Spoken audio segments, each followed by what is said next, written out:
There's a wonderful line by the poet Muriel Rukeyser, "The world is not made out of atoms, it's made out of stories." Change their lives for the better. Human tendency is to hope. But the stories we tell about who we are shape our lives.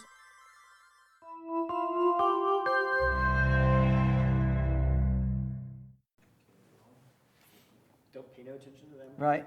Talk to me. Yeah. Except he was making faces at me. No, I'm joking. Go ahead. We'll smack him down later. Here we go. Hello, I'm Richard Beeman. I've been a professor of history at the University of Pennsylvania for 44 years. My university is located in the city of Philadelphia, which is, of course, the place where both the Declaration of Independence and the United States Constitution were drafted. And I guess that's why I've spent nearly all of those 44 years teaching and writing about those subjects.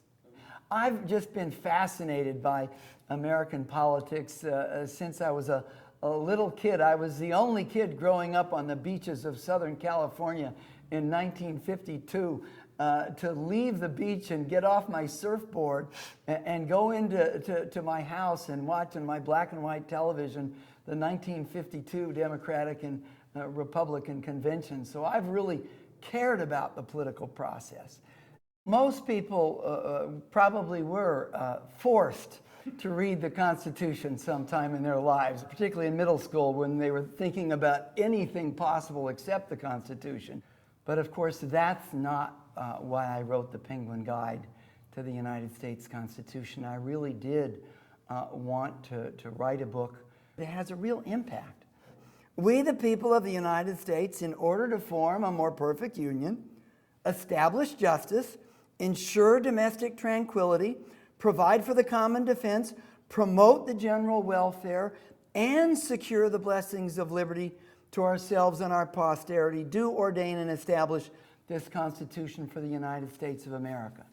People have been arguing about what the Constitution means, how it should be interpreted, literally from the moment it emerged from the Pennsylvania State House on September 17th, 1787. There are some Supreme Court justices who truly do believe that we should be bound in our interpretation of the Constitution by the original meaning of the words on those 4 parchment pages.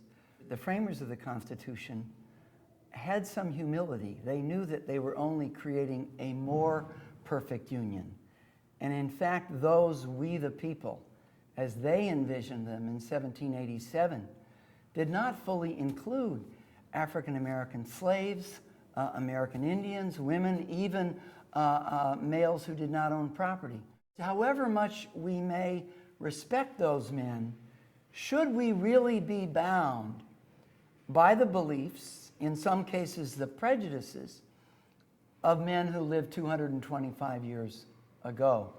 Anyone who looks at the history of the United States of America can understand that it has been a living document, that it has changed over time, that the sets of liberties which it guaranteed to Americans have expanded over time. When I look at our politics today, I am just deeply depressed. I think it is no surprise that not just Congress, but government is held in such low esteem today because our political leaders don't seem to be able to embrace or at least internalize the sets of values and the sets of responsibilities that motivated the framers of 1787. I think I can hear James Madison spinning in his grave. If you listen to many critics of our federal government today, and you listen to their interpretation of the Constitution, sometimes it seems to me it only consists of the Second Amendment, the right to bear arms, the 10th Amendment, which reserves all power to the states, and the first 4 words of the First Amendment, which says Congress shall make no laws.